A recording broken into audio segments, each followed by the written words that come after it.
दोस्तों, किसी के भी मन की बातों को जानने के लिए हम अगर यह बातें जान लेते हैं तो आप किसी के भी मन की बातों को जान सकते हैं। बुद्ध कहानी के माध्यम से समझते हैं कि किस तरह हम लोगों की मन की बातों को जान सकते हैं। बहुत समय पहले की बात है। एक छोटा सा गांव, उसमें दो भाई रहते थे। बड़ा भाई अंधा और छोटा भाई खेती किया करता था, लेकिन खेतों में अधिक जानवर आने के कारण पूरी फसलें नष्ट हो जाती थीं, जिस कारण छोटा भाई बहुत परेशान था। तभी छोटे भाई को एक तरकीब सूझी। उसने सोचा कि खेतों में से इन जानवरों को हटाने के लिए मैं अपने बड़े भाई की मदद लूं। वैसे भी बड़े भैया अंधे हैं और घर पर बैठे रहते हैं। अगर वह खेतों में बैठे रहेंगे तो जानवरों की आहट आने पर वह जोर जोर से आवाज लगाकर भगा दिया करेंगे। इससे हमारी फसलें भी बच जाएंगी, नुकसान भी नहीं होगा। इसलिए मैं उन्हें खेत में बिठा देता हूँ। यह सब सोच विचार कर उसने अपने खेतों में एक छोटी सी झोपड़ी तैयार की और अपने अंधे भाई को उसमें बिठा दिया। और उसने कहा कि भैया, अगर आपको कोई जानवर की आहट सुनाई दे तो आप जोर जोर से चिल्लाना। यह सुनकर वह जानवर भाग जाएंगे और हमारी फसलें नष्ट होने से बच जाएंगी। इसलिए मैं उन्हें खेत में बिठा देता हूँ। उसने कहा, भैया, अगर यदि कोई जानवर की आहट सुनाई दे तो आप जोर जोर से चिल्लाना। यह सुनकर वह जानवर वहां से भाग जाएंगे और हमारी फसलें नष्ट होने से बच जाएंगी। बड़ा भाई छोटे भाई की बात मानकर उस दिन से खेत पर ही रहने लगता है। जब भी किसी जानवर की आहट सुनाई देती, वह जोर जोर से चिल्लाना शुरू कर देता, जिससे वह जानवर खेतों से भाग जाते। ऐसा करते करते कई दिन बीत चुके थे। तभी एक दिन एक हिरण भागता हुआ आता है और हिरण का पीछा करते करते एक राजा भी उस खेत में आता है। तभी राजा की नज़र उस अंधे भाई पर पड़ती है। उस व्यक्ति से कहता है, देखो, यहाँ एक जानवर का पीछा करते हुए आया हूँ, क्या तुमने उस जानवर को देखा? इस पर व्यक्ति कहता कि हे राजन, मैं तो अंधा हूँ, मैं भला किसी जानवर को कैसे देख सकता हूँ, लेकिन मैं आपको इतना बता सकता हूँ, वह आपके लायक नहीं है। आप उसके पीछे अपना समय व्यर्थ कर रहे हैं। राजा आश्चर्य में पड़ गया। वह सोचने लगा, आखिर अंधा व्यक्ति यह कैसे जान सकता है कि वह हिरनी है और गर्भवती है। राजा बहुत सोच विचार करने के बाद अपने सेनापति से कहता है, सेनापति जी, मुझे वह हिरण जिंदा चाहिए और भी पता करना कि वह गर्भवती है या नहीं, क्योंकि यह अंधा व्यक्ति इतने विश्वास के साथ कैसे कह सकता है। मुझे इस बात की पुष्टि करना। तभी राजा उस अंधे व्यक्ति के पास जाता है और कहता है कि तुम्हें यह कैसे पता कि जो जानवर भागा वो एक हिरनी थी और गर्भवती थी? यह तुम कैसे कह सकते हो? तो इस बात पर वो अंधा व्यक्ति कहता है कि हमारे खेत की बांध इतनी बड़ी नहीं है कि कोई जानवर उसको छलांग ना लगा पाए। और राजा कहता है कि मैं तुमसे यह पूछने आया हूँ। मुझे यह नहीं पता कि तुम सचमुच कुछ जानते हो, लेकिन मैं तुमसे यह पूछना चाहता हूँ कि तुम्हें यह कैसे पता कि वह हिरनी है और गर्भवती है? तो इस अंधा व्यक्ति इतने विश्वास के साथ कैसे कह सकता है? और मुझे इस बात की पुष्टि करना है। अगर वह हिरनी है और गर्भवती निकली तो हमारे शिकार के लायक नहीं है, क्योंकि हम तो एक हिरण का पीछा कर रहे थे। इसलिए जाओ और पता करो कि क्या वह हिरनी है। सेनापति राजा से आज्ञा ले चला जाता है। कुछ देर बाद लौटकर आता है तो वह राजा को कहता है कि हे राजन, इस अंधे व्यक्ति ने जो बात कही वह बिल्कुल सही है। वह एक हिरनी ही है और गर्भवती है। राजा और ज्यादा आश्चर्य में पड़ गया और यह सोचकर अंधे व्यक्ति के पास जाता है। उस अंधे व्यक्ति से कहता है, तुमने कैसे अंदाजा लगाया कि वह हिरनी है? इस बात पर अंधा व्यक्ति कहता है कि राजन, आप जिस हिरनी का पीछा कर रहे हैं उसकी भागने की रफ्तार और भागने की आहट से यह पता चल चुका था कि वह एक हिरनी है। मेरे खेत की बाड़ बहुत छोटी है और अगर कोई हिरण होता तो उस बाड़ को बहुत आसानी से पार कर जाता, लेकिन वह एक हिरनी है। अगर वह हिरनी इस बाड़ को छलांग लगाकर भागती तो इससे उसके बच्चे को नुकसान या खतरा हो सकता था। इस बात से मैंने यह पता लगा लिया कि वह एक गर्भवती है। इस कारण वह ज्यादा ऊंची छलांग न लगाकर मेरे खेत की बाड़ को तोड़कर भागी। इस बात पर राजा के मन में एक और प्रश्न आया, किंतु तुम्हें कैसे पता चला कि वह हिरनी है? यहाँ तो कई जानवर आते होंगे। इस बात पर वो अंधा व्यक्ति कहता है कि मेरे सुनने की शक्ति बहुत तेज है। मैं भांप लेता हूँ कि कौन सा जानवर मेरे खेत में आया। उसी के आधार पर जोर जोर से चिल्लाता हूँ ताकि वह मेरे खेत से भाग जाए और मेरे खेत की फसलों को नुकसान ना पहुँचा पाए। राजा उस अंधे व्यक्ति का यह जवाब सुनकर पूरी तरह संतुष्ट हो चुका था। वह मन ही मन सोचता था, इंसान भले ही अंधा है मगर ज्ञानी मालूम पड़ता है। इस आदमी से कुछ ना कुछ काम तो निकलवाना ही चाहिए। यह विचार करते हुए राजा अपने महल की ओर लौट जाता है। राजमहल पहुंचते हुए संदेह व्यक्ति से कहता है कि आप तो बहुत बड़े ज्ञानी हैं, आपको हर बात का पता चलता है। तभी राजा कहता है कि मेरा एक सवाल है। तो वह अंधा व्यक्ति कहता है, हे राजन, कैसा सवाल? आप किसी भी बात का बड़ी आसानी से पता लगा लेते हो। आज मैंने आपको यहाँ इसलिए बुलाया, मैं आपसे यह जानना चाहता हूँ कि मेरी पत्नी पतिव्रता है या नहीं। इस बात पर वह अंधा व्यक्ति कहता है, हे राजन, यह कैसा सवाल हुआ? यह सारी बातें जाने दीजिए। आपकी शादी को इतने साल बीत चुके, अब आप क्यों जानना चाहते हैं? आपके मन में ऐसे प्रश्न क्यों उठ रहे हैं? इस बात पर राजा जिद करते हुए कहता है, अगर आपने मेरे प्रश्न का उत्तर नहीं दिया तो मैं आपको मृत्यु दंड दे दूंगा। इस बात पर वह व्यक्ति कहता है कि हे राजन, आप अगर इस प्रश्न का उत्तर चाहते हैं तो आपको मेरा एक काम करना पड़ेगा। राजा कहता है, बोलो, मुझे क्या करना पड़ेगा? इस बात पर अंधा व्यक्ति कहता है कि आपको आपकी पत्नी के साथ मुझे कमरे में अकेला छोड़ना पड़ेगा।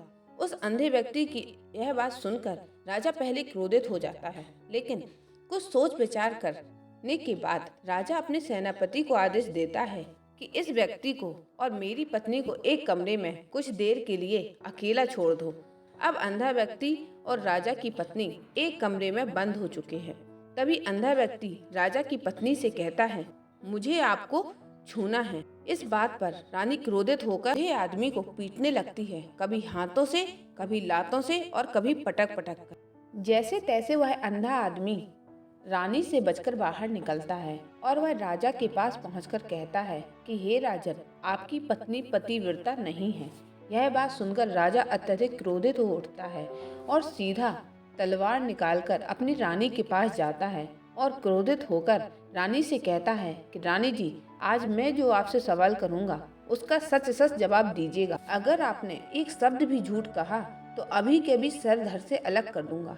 तभी राजा रानी से कहता है, क्या पतिव्रता हैं? इस बात पर रानी कहती है, हे राजन, आप भले ही मुझे जान से मरवा दीजिए, लेकिन मैं पतिव्रता नहीं हूँ। राजा यह बात सुनकर बहुत खुश हुआ, क्योंकि उस अंधे व्यक्ति ने जो भी कहा था वह सच था। राजा उस अंधे व्यक्ति के पास पहुंचता है और कहता है, तुम्हें कैसे पता चला कि रानी पतिव्रता नहीं है? इस बात पर वह अंधा व्यक्ति कहता है कि हे राजन, बड़ी सीधी सी बात है। मैंने तो आपकी पत्नी से बस इतना ही कहा था कि मुझे आपको छूना है, और इस बात पर वो इतनी क्रोधित हो उठी कि उन्होंने गुस्से में आकर मुझे लात घूंसों से पीटना शुरू कर दिया। और एक पतिव्रता स्त्री किसी दूसरे मर्द को कैसे छू सकती है? लेकिन उन्होंने न आव देखा न ताव, मुझ पर लात घूंसों से वार करना शुरू कर दिया, और वह भी एक छूना ही हुआ। एक पतिव्रता स्त्री किसी पराये मर्द को कैसे छू सकती? जब मैंने उन्हें छूने के लिए कहा तो उसी वक्त वो मुझे मना कर सकती थी, और देखते ही देखते उन्होंने मेरे पूरे शरीर को छू लिया। ऐसी स्त्री भला पतिव्रता कैसे हो सकती है? राजा कहता है, तुम बड़े ज्ञानी मालूम होते हो, मेरा एक प्रश्न का उत्तर दीजिएगा। अगर तुमने मुझे एक प्रश्न का उत्तर सही दे दिया तो मैं तुम्हें यहाँ से जाने दूंगा, आगे रहूंगा। राजा उस व्यक्ति से कहता है कि तुम मुझे यह बताओ कि मैं सच में अपने पिता की औलाद हूँ या किसी और का? इस बात पर वह अंधा व्यक्ति कहता है, हे राजन, इस बात से आपका क्या लेना देना? आप किसी की भी औलाद हो, आखिर आप इस राज्य के राजा हैं। लेकिन राजा कहता है, नहीं नहीं, मुझे इस प्रश्न का सही जवाब चाहिए, अन्यथा यह प्रश्न मुझे हमेशा परेशान करता रहेगा। इस बात पर वह व्यक्ति कहता है, इस बात का उत्तर जानने के लिए तो मुझे आपकी माँ के पास जाने की भी जरूरत नहीं है, मैं यहीं से बता दूंगा। इस बात पर वह व्यक्ति कहता है कि हे राजन, आप मुझ पर क्रोध तो नहीं करेंगे। इस बात पर राजा कहता है, नहीं नहीं, तुम पर बिल्कुल भी क्रोध नहीं करूंगा।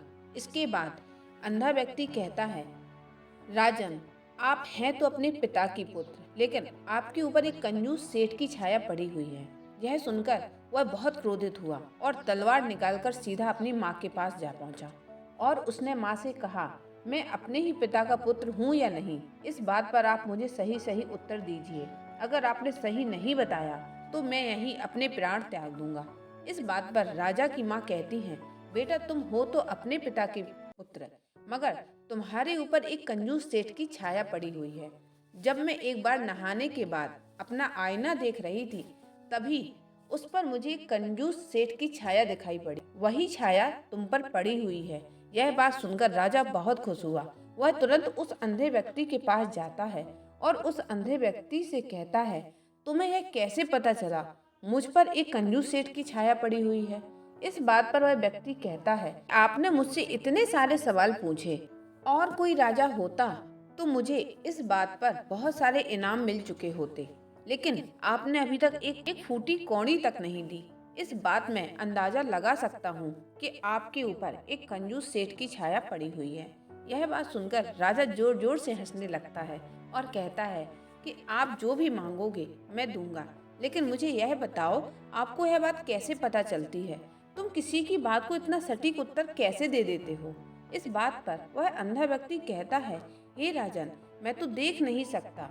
अगर मेरी आंखें होती तो मैं किसी के मन की बातों को देख सकता था, और यह बातें किसी के व्यवहार से देखी जा सकती हैं। उसकी आंखों से, उसके होंठों से, उसके काम करने के तरीके से, उसकी क्रियाओं से पता किया जा सकता है उसके मन में क्या चल रहा है। उसके आधार पर किसी के भी मन की बातें जान सकते हैं, लेकिन मैं किसी की क्रियाओं से देखता हूँ। अगर मुझे कोई बात जाननी होती है तो उस अगले आदमी को मुझे काम देना पड़ता है। जिस पर वह व्यक्ति किस प्रकार से काम करता है, उसी से मैं जान लेता हूँ कि उसके मन में क्या चल रहा है। तभी वह राजा कहता है कि उसका यह अर्थ हुआ कि मैं भी किसी के मन की बात जान सकता हूँ। तो वह व्यक्ति कहता है, हाँ, आप भी किसी के भी मन की बात को जान सकते हैं, किंतु इससे पहले आपको अपने ऊपर काम करना होगा, और वह काम अपने मन को शांत रखना, अपने मन को वर्तमान में लाना, जिसके 3 तरीके हैं। पहले आपको एक काम करना होगा, आपको अपने मन को एकाग्र करना होगा। अगर आप किसी के मन की बात को जानना चाहते हैं तो वो इंसान आज वर्तमान में सोच रहा है, और हमें भी अपने मन को वर्तमान में ही लाना होगा। उसी तरह वर्तमान में सोचना होगा। अगर हम अतीत की हुई घटनाओं के बारे में सोच रहे हैं तो अगला आदमी वर्तमान में सोच रहा है। हम कैसे जानें, क्योंकि हम तो अतीत की घटनाओं में उलझे हुए हैं। उसी की तरह वर्तमान में सोचना होगा। अगर हम पर ध्यान देना, किसी व्यक्ति से बात करते वक्त उसकी आंखों में देखना, उसकी आंखों पर ध्यान देना, जो सबसे ज्यादा जरूरी है, क्योंकि आंखें बोलती नहीं मगर बहुत कुछ कह जाती हैं। यदि हम किसी व्यक्ति की आंखों के इशारे को समझना सीख जाएं, उनमें क्या चल रहा है, क्या सोच रहा है, अभी क्या करने वाला है। मेरे पास आंखें नहीं हैं, लेकिन मैंने अपने गुरु से यह विद्या सीखी है। बहुत सालों पहले मेरे पास आंखें थीं और मैं उस वक्त लोगों की बातें उनकी आंखों से ही जान लेता था। अगर आप भी दूसरों की मन की बातें जानना चाहते हैं तो उनकी आंखों पर ध्यान देना होगा, क्योंकि आंखें कैसी हैं, उनका आकार कैसा है, बात करते टाइम किस तरह देख रहे हैं, कब कहाँ कैसे देख रहे हैं, कि उसकी आंखें खुश नजर आ रही हैं या निराश हैं। जैसे कि चोर होता है, जब हम उसकी आंखों को देखते हैं तो हमें पता चलता है कि अगले आदमी ने कोई गलती की है। ठीक उसी तरह जहाँ किसी चालाक व्यक्ति की आंखों को देखते हैं तो आपको पता चलेगा कि उसकी आंखों में एक भाषा होती है। एक बहुत ही सीधा और आसान तरीका है आपको यह पता लगाना कि आपसे झूठ कह रहा है।